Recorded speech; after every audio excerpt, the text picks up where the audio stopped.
하나님의 말씀은 고린도전서 2장 2절 말씀, 1절 말씀 다 같이 한 목소리로 합독을 하겠습니다. 시작. 내가 너희 중에서 예수 그리스도와 그가 십자가에 못 박히신 것 외에는 아무것도 알지 아니하기로 작정하였음이라. 아멘. 대면 예배를 기본으로 알고 있는 성도들이 교회의 대면 예배 금지가 주는 충격이 너무 큽니다.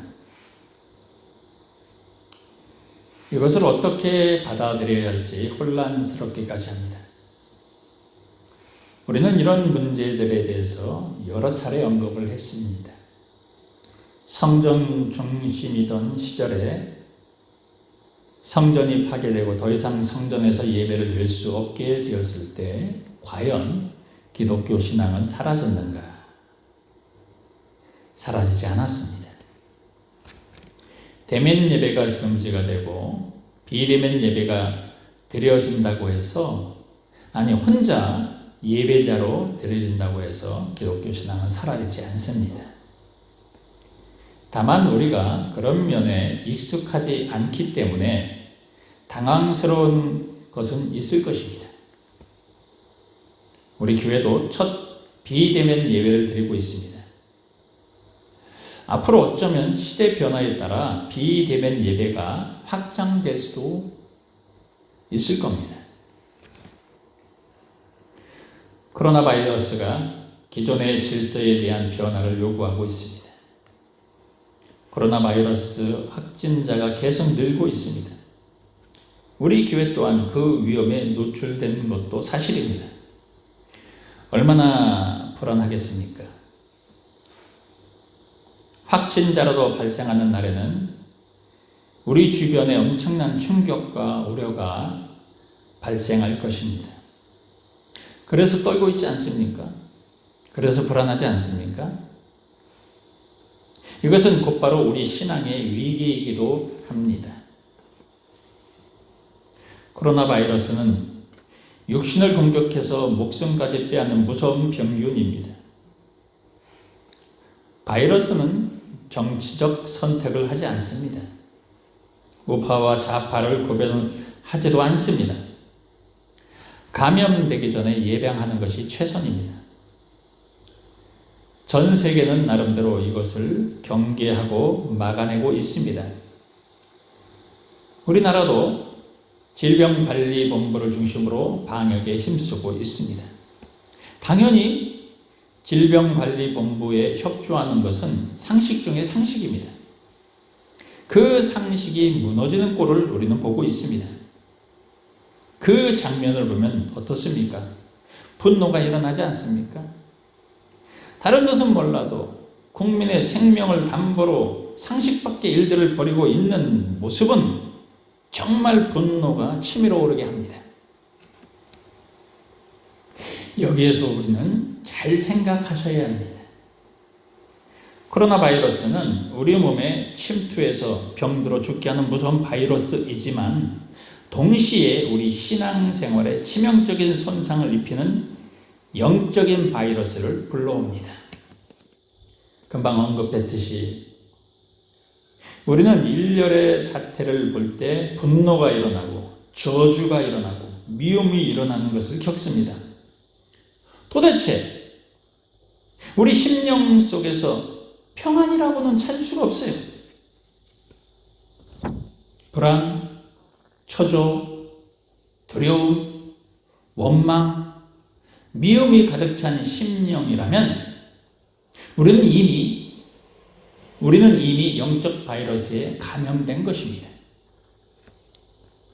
영적 바이러스에 감염되지 않도록 방역에 힘써왔지만 허탈한 심정을 안고 저는 다시 회개의 자리에 섭니다. 나름대로 열심히 이런 영적인 바이러스가 침투하지 못하도록 영적 방역을 했다라고 여겼는데 그런 것들이 무너지는 모습을 보면서 저는 주님 앞에 다시금 회개하지 아니할 수가 없었습니다. 하나님 용서해 주세요. 제가 제 힘으로 영적 방역을 한다고 했던 그 모든 것이 잘못된 교만이라는 것을 인정하며 회개합니다. 결국 모든 것이 하나님의 주권에 달려 있는데 맡기지 못하고 기다리지 못하고 먼저 실망하는 것 또한 교만인 것을 깨닫고 용서를 구합니다. 주여, 주님의 평안을 주시옵소서. 다시 평강 안에 들어가게 하여 주시옵소서.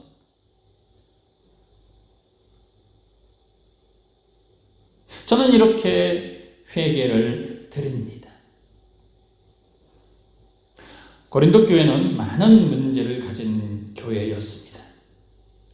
대표적인 문제는 교회 분열 문제, 세상 법정 문제, 우상 제물 문제, 교리 문제 등 10가지 이상의 문제점에 노출되어 있었습니다.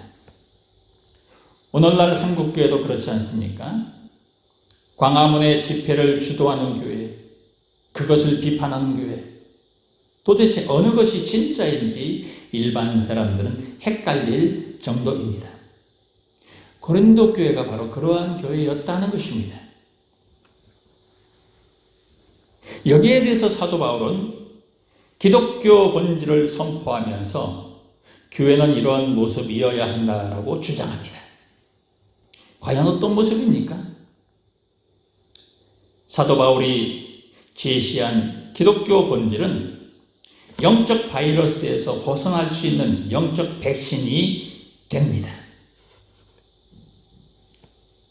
성도는 시대가 악하고 힘든 상황일수록 기독교 본질에 충실해야 합니다.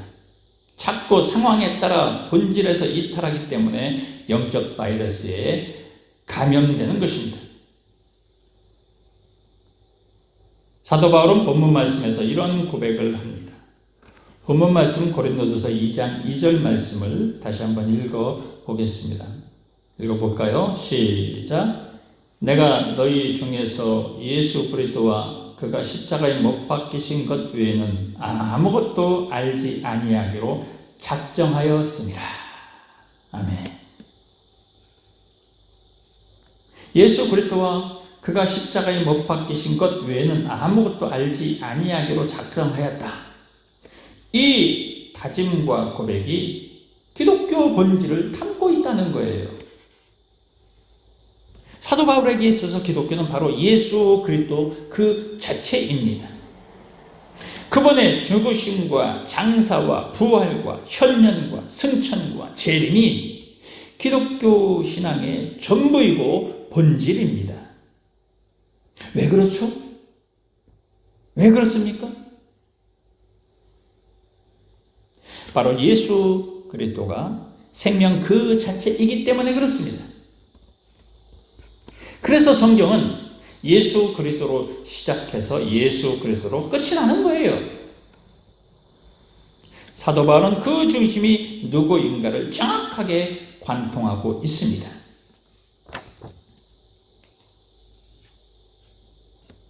사도 바울은 더 이상 자신이 중심이 아니고 가문이 중심이 아니고 학문이 중심이 아니고 경제가 중심이 아니고 나라가 중심이 아니라 바로 예수 그리스도가 중심이라고 하는 것을 선포하는 거예요.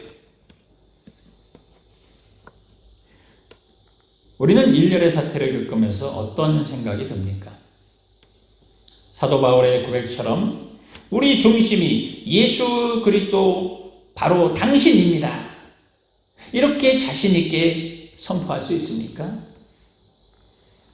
이런 고백하에 사도 바울의 심령 속에는 그리스도의 평안이 있었습니다.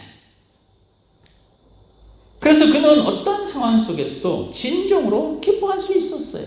평안할 수 있었습니다. 예수 그리스도는요, 로마 정부의 반기를 들지 않았습니다. 반정부 투쟁하지 않았습니다. 부당한 세금 착취에 대해서 대항하지 않았습니다.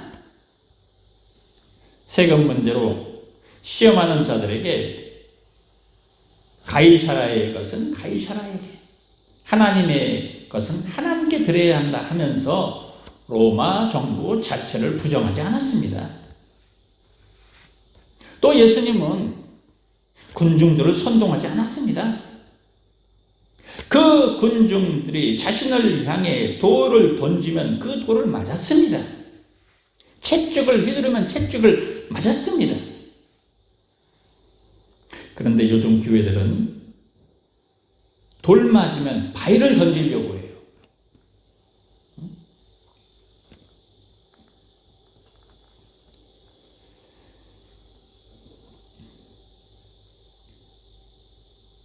동성애 입법화가 추진되어지고 있습니다. 한국교회는 이것을 극렬하게 반대하고 있죠. 막고 있습니다.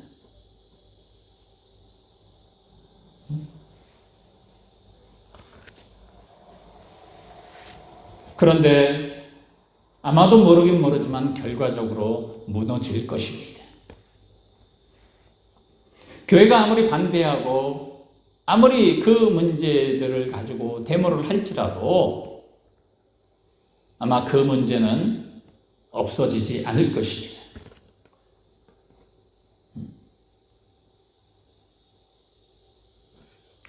그리고 일부 교회에서는, 보수 성향을 강하게 띠고 있는 교회에서는 한국이 사회주의 국가가 되어지는 것을 경계하면서 엄청난 데모를 하고 있습니다.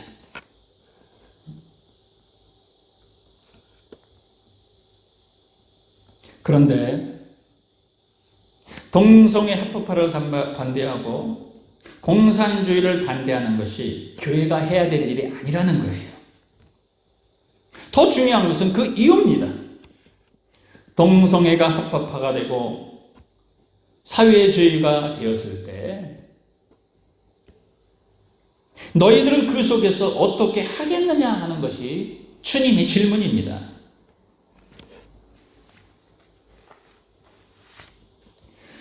사도 바울과 같은 고백을 하는 자들은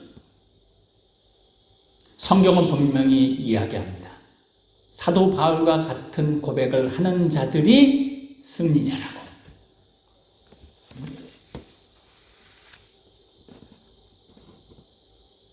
주님이 주목해서 보는 시점은 바로 옥석을 가릴 때입니다. 옥석은 그냥 가려지지 않습니다. 너무 비슷함으로 자기 자신도 속습니다. 분명한 것은 가짜는 다 떨어지고 진짜는 살아남는다는 것이에요.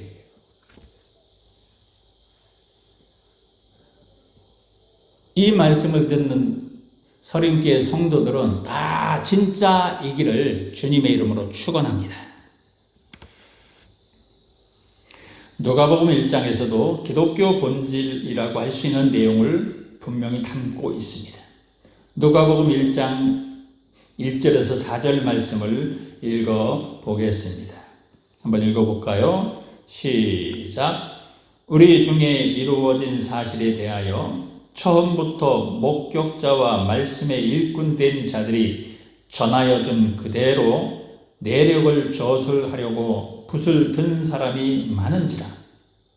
그 모든 일을 근원부터 자세히 미루어 살핀 나도 데오빌로 각하에게 차례대로 써 보내는 것이 좋은 줄 알았노라. 이는 각하가 알고 있는 바를 더 확실하게 하려 함이로다. 이것은 누가복음의 저자 누가가 누가복음을 쓰는 그 목적에 대해서 분명하게 기록하고 있는 말씀입니다. 이 말씀의 행간의 의미를 우리가 살펴볼 때 기독교 본질을 담고 있는 것을 확인해 볼 수 있습니다. 여기에서 확인할 수 있는 것은 기독교 본질은 사실에 기반한다는 거예요.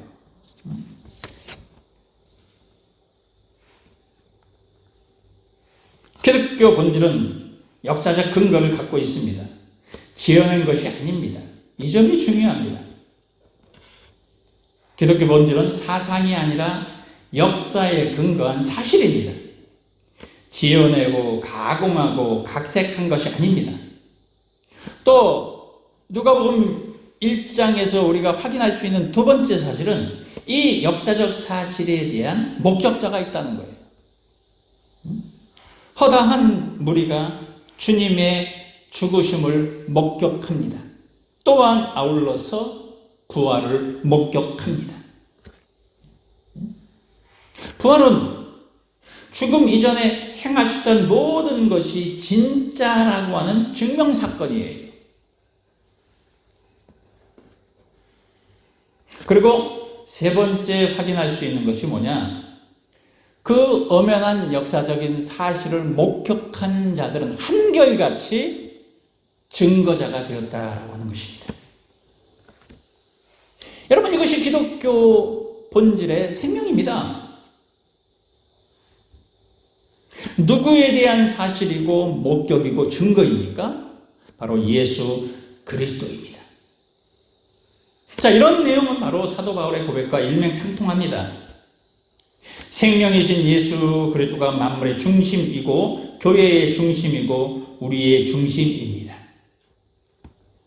마태복음 16장 13절에서 20절까지 말씀을 우리가 보게 되면은 예수님은 제자들과 함께 빌립보 가이사랴 지방에 가게 됩니다. 거기서 이런 질문을 던지는 거예요. 세상 사람들이 나를 누구라 하느냐?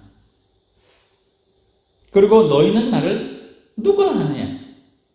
전에 제가 이 본문 말씀으로 설교한 적이 있는데 기억나시는지 모르겠습니다. 이 질문을 던진 지역이 빌립보 가이사랴 지방입니다. 여기가 어떤 곳이냐면요, 오늘날로 치면 왕성하게 번창하는 신도시라고 생각하면 됩니다. 당연히 많은 사람들이 몰려 살고 있습니다. 풍요로운 지역입니다. 풍성한 지역입니다. 경제가 잘 돌아가는 지역입니다. 윤택한 지역입니다. 그런데 가이사랴 그 지방의 그 중앙, 그 어디에서나 볼 수 있는 그 중앙 센터에 무엇이 들어서 있냐면 황제 신전을 만들어 놓았어요. 아주 그 황제 신전을 만들어 놓고 우상으로 섬기고 있다라고 하는 것입니다. 세상 사람들 마음속에는 자신들이 경제 부흥, 윤택한 생활, 이 모든 것은 황제신이 돕는다고 그렇게 믿었어요. 거기에 사는 대부분의 사람들은 다 그런 영적인 코드를 가지고 살고 있습니다. 그런 배경하에 예수님은 자신에 대한 질문을 던지는 거예요. 세상 사람들이 나를 누구라 하느냐? 또 너희는 나를 누구라 하느냐? 예수님의 관심은 세상 사람들에게 있는 것이 아니라 자신을 따르는 제자들에게 있었습니다. 이 질문은 똑같이 우리들에게도 해당되는 질문입니다. 예수님을 믿고 따르는 것이 세례 요한처럼 보여서인지, 엘리야처럼 보여서인지, 예레미야나 다른 선지자처럼 보여서인지 확인하고 싶은 거예요. 그래서 예수님을 믿고 따르는 제자들을 향해 가장 근본적이고 본질적인 질문을 던지고 있는 것입니다. 너희는 나를 누구라 하느냐? 그때 베드로는 이렇게 대답합니다. 저는 그리스도시요 살아계신 하나님의 아들이시니이다. 이 고백을 다른 말로 하면 기독교 본질은 바로 예수 그리스도 당신입니다 라고 하는 신앙 고백과 같다는 거예요.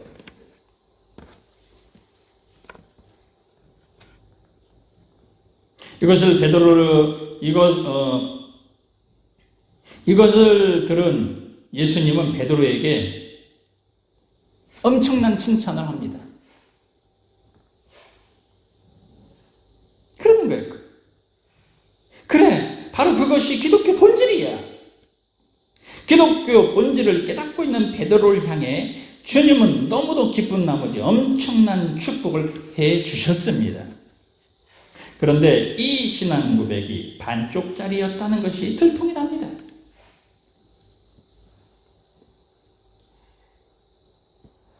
이런 신앙 고백을 듣고 난 이후에 주님께서는 주님의 죽음과 부활에 대해서 처음으로 말씀하십니다. 그런데 베드로는 이것을 막아섭니다. 그럴 수 없다는 거예요. 어떻게 죽을 수 있느냐는 것입니다. 이러한 반응에 대해서 우리 주님은 아주 단호합니다. 베드로를 향해 사탄아라고까지 했습니다. 이것이 얼마나 이율배반적인 신앙입니까? 기독교는 십자가와 부활로 완성됩니다. 예수 십자가와 부활로 예수 생명이 온 천하에 온전하게 임합니다. 예수 그리스도와 부활을, 예수의 십자가와 부활을 인정하지 않는 제자들은 아직까지 반쪽짜리 신앙이었습니다. 주님의 십자가와 부활을 부정했던 제자들의 모습이 지금 이 시대에 비춰지고 있는 교회의 모습이 아닐까 생각합니다. 우리는 여전히 제자들이 빌립보 가이사라 지방에서 보여주고 있는 그런 반쪽짜리 신앙을 붙들고 있지 않습니까? 투쟁하는 한국교회 모습 속에서 자꾸 그런 생각이 들어요. 또 분노하고 저주하는 우리들 모습 속에서도 같은 생각이 듭니다. 사도 바울의 고백 속에 우리의 깊은 묵상이 있어야 합니다. 왜 예수 그리스도가 예수 그리스도와 그가 십자가에 못 박히신 것 외에는 아무것도 알지 않기로 작정했는지 깊은 묵상이 필요할 때입니다. 우리는 더 높은 가치를 발견해야 합니다. 그 가치는 바로 생명입니다. 이 생명이 예수 그리스도에게 있습니다. 이 생명이 바로 예수 그리스도입니다. 예수 그리스도를 통해 오는 참 생명이 최고의 가치입니다. 우리는 이것을 잊어서는 안 됩니다. 이것을 포기해서도 안 됩니다. 이것을 붙들어야 합니다. 혼란한 시대일수록 우리는 본질에 충실해야 합니다. 지금 이 시점에는 우리의 눈과 귀를 닫고 세상을 차단해야 합니다. 오직 예수께 집중해야 합니다. 예수 그리스도가 중심입니다.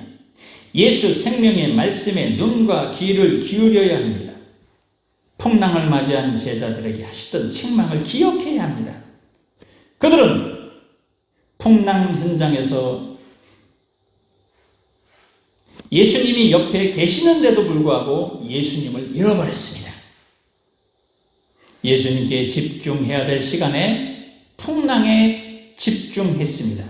당연히 그들 심령은 평강은 사라지고 평안은 사라지고 두려움이 엄습합니다.